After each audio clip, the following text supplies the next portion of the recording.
नमस्कार, मेरा नाम आलोक है। आप लाइव स्ट्रीज देख रहे हैं। देखिए, पूर्णिया की रणभूमि में अब जो लड़ाई हो रही है वो काफ़ी कड़ी लड़ाई हो रही है। एक तरफ जहां एनडीए की ओर से संतोष कुशवाहा हैं, जो 2 बार सांसद रहे हैं, जेडीयू के उम्मीदवार हैं, इस बार भी उन्हें ही मौका दिया गया है।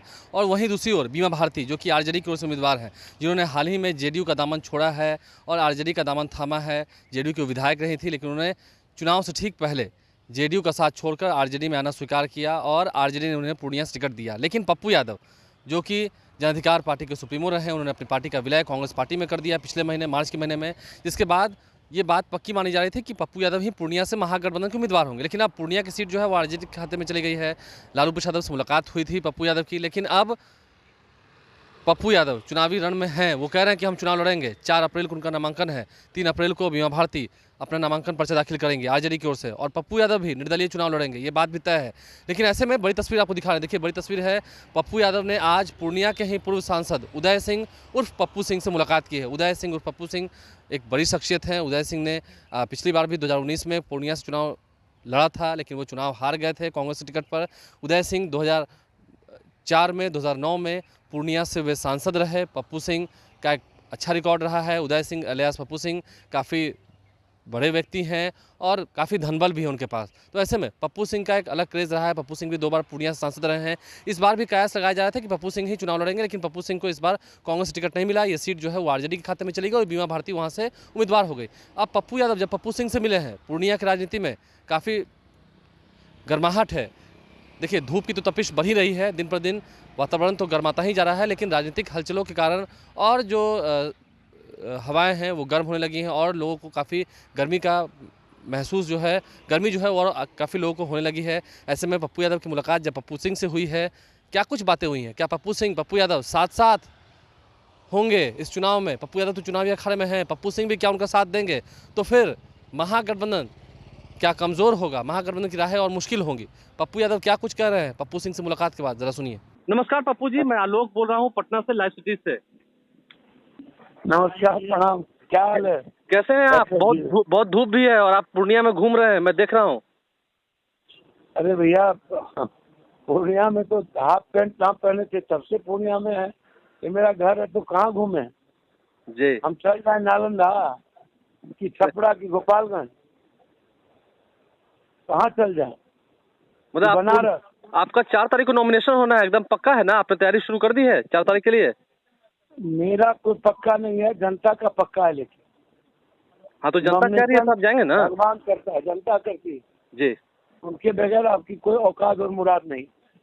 जी। और उसको महसूस कीजिए, आम आदमी को भगवान मानना शुरू किया कीजिए। इस देश में यही सबसे गलत प्रवृत्ति है कि इंसान की इज्जत और इंसान की पूजा छोड़ सब कुछ की पूजा होती है।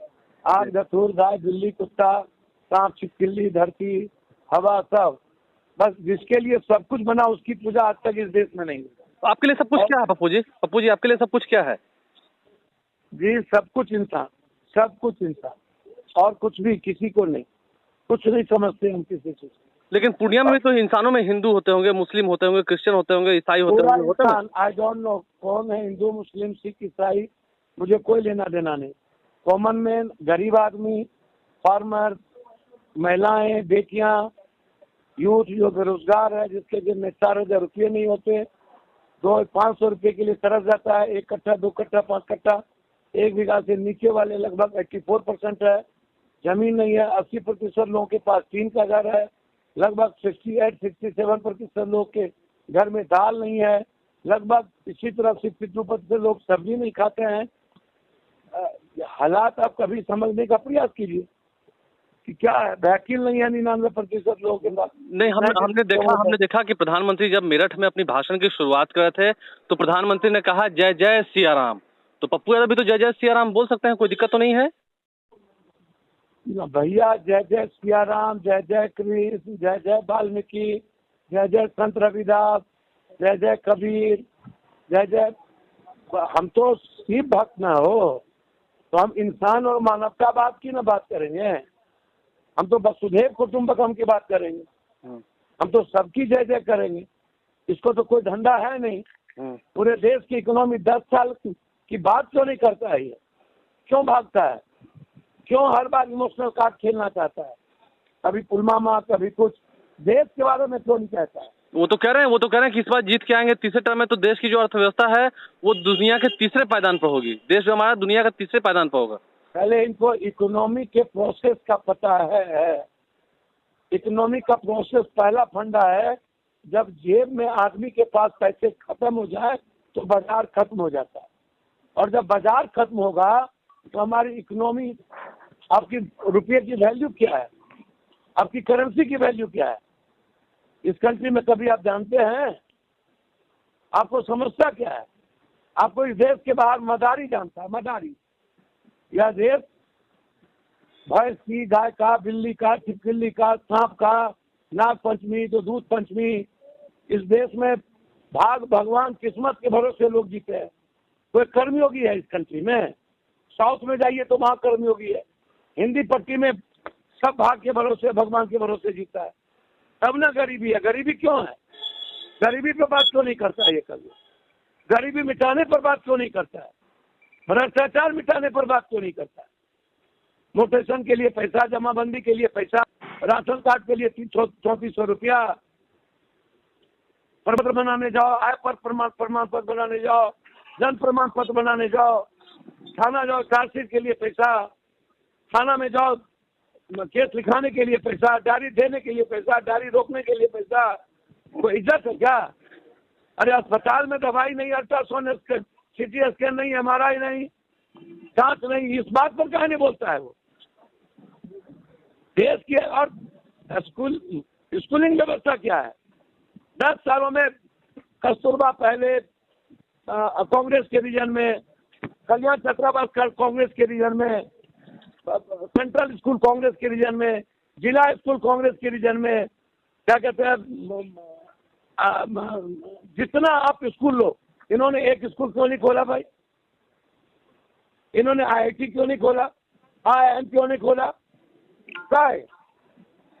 इन्होंने नौकरी क्यों नहीं दी? 5000 बैंकिंग का 10 साल मिलाया, और जब जाने लगा तो कहता कि 2,67,000 देंगे। कब देंगे? जब आचार संहिता लगी तो कहते फिर 10 साल में क्यों क्या किए? रेलवे को प्राइवेट में डाल दिया आपने। कोरोना के बाद आधा रेलवे खत्म हो गई। बारे बात नहीं पप्पू जी, बात करते हो तो जात पात की बात मत करिए, ठीक है, हिंदू मुसलमान की बात मत करिए। एक सवाल है गरीबी की बात करिए जी, बेरोजगारी की बात करिए, फीस की बात करिए, थाना सिस्टम की क्या स्थिति है उसकी बात करिए, अस्पताल की क्या स्थिति है उसकी बात करिए। अरे पप्पू जी, एक सवाल है। अभी थोड़ी देर पहले आप जो पूर्णिया के पूर्व सांसद रहे हैं पप्पू सिंह, उनसे आप मिलकर आए हैं, आपने उन्हें अपना अभिभावक तुल्य, भाई तुल्य बताया है, अभिभावक बताया है। भैया मेरे पिता को पप्पू बाबू की माँ राखी बांधती थी जी, दोनों भाई बहन के रिश्ते से। जी मेरी माँ को वो मामी कहती है, पापा को मामा कहते हैं। जी, हम लोग जब भी लड़े उतावलेपन में नहीं लड़े। राजनीति घर घर में होती है। माधवराव सिंधिया की आप उठा के देखिए, आप ज्योतिन्द्र सिंधिया को देखिए, आप वसुंधरा सिंधिया को देखिए, आप बाला साहब ठाकरे के घर में देखिए, राज ठाकरे, उद्धव ठाकरे को देखिए। वो बिल्कुल दो भाइयों के बीच विचारधारा अलग है। कोई पटना जाता है मुजफ्फरपुर से, कोई बेगूसराय से, कोई भागलपुर से। तो आपके रिश्ता भी उतना अच्छा है? आपके रिश्ता अच्छा है उनसे? हम लोग पारिवारिक रिश्ता हमेशा रहा है, आगे भी रहेगा। और जहाँ जहाँ जरूरत होगी विकास के मामले में, कोसी सीमांचल मामले में, उनसे हम राय लेते रहेंगे, राय करते रहेंगे। नहीं, क्योंकि अभी चुनाव है तो चुनावी चर्चा भी आपके उनके बीच में हुई होगी। आप चुनाव में खड़े हैं तो उनका आशीर्वाद आपके साथ है?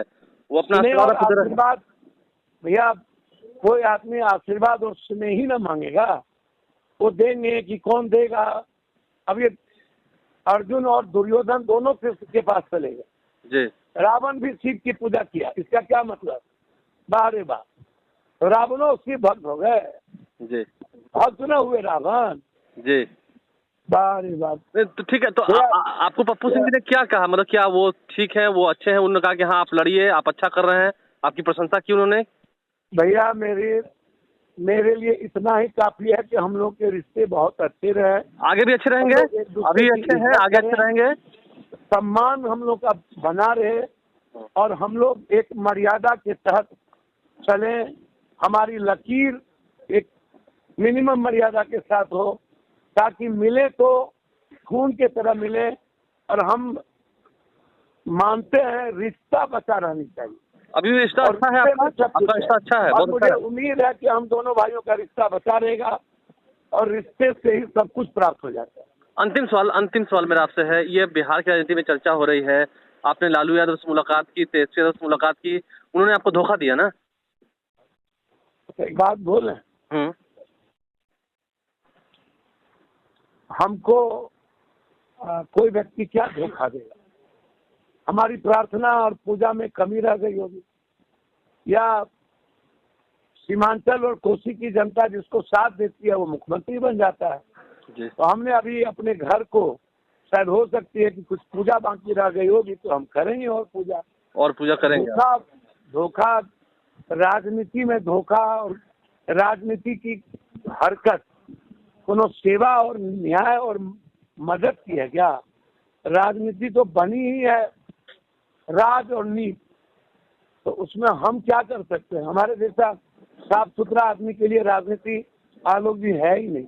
ठीक, बहुत मैं धन्यवाद जितना परेशान अपने लाइफ में इस 57वां साल में हुआ, जी। उतना परेशान मैंने अपनी लाइफ में हम कभी नहीं। चलिए, बहुत धन्यवाद सर, आप मेहनत करते रहिए, आगे बढ़िए। शुक्रिया। तो हमसे पप्पू यादव ने खास बातचीत के दौरान क्या कुछ कहा है, जय सिया राम के नारों पर क्या कहा है, देश की इकोनॉमी पर क्या कहा है, नरेंद्र मोदी और बीजेपी पर कैसे निशाना साधा है, और क्या लालू यादव तेजस्वी यादव ने उन्हें धोखा दिया, इस बात पर उन्होंने क्या जवाब दिया है, आपने सुना है। हमारे चैनल को सब्सक्राइब कर लें, साथ साथ फेसबुक पेज भी लाइक करें। धन्यवाद।